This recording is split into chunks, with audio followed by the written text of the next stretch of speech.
Hello student, to our chapter is era of one party dominance and next topic is nature of Congress dominance. Uh, that time India is not the only country who to have experienced the dominance of one party. Many other parties around the world are example of one party dominance, but there is a crucial difference between this and the Indian experiments. And in the rest of the case, the dominance of the one party was ensured by compromising democracy. But India, one party dominate under democratic condition.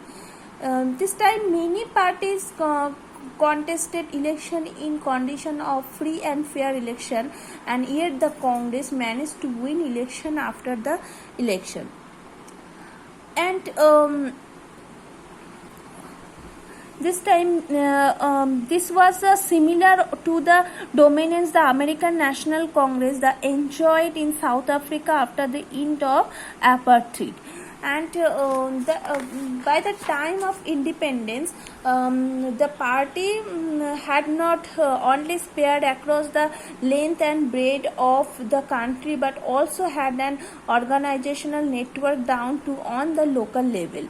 And this time, the roots of this extraordinary success of the Congress Party go back the legacy of the freedom struggle.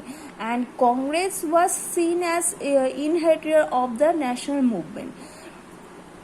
This time, most significantly, as the Congress was till recently a national movement, and its nature was all inclusive.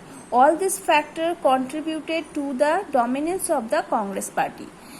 And next topic is, you look at this, Congress as social and ideological coalition.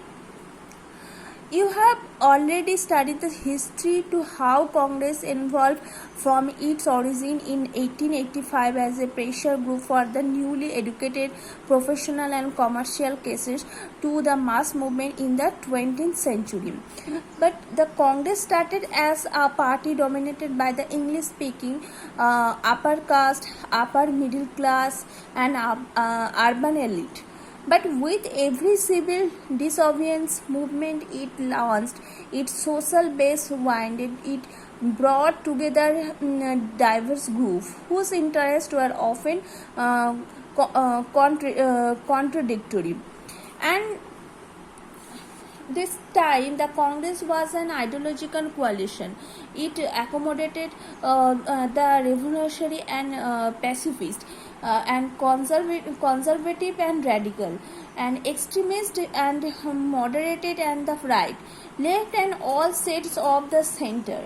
That time the Congress was a platform for numerous groups, interests and even political parties to take part in national movement.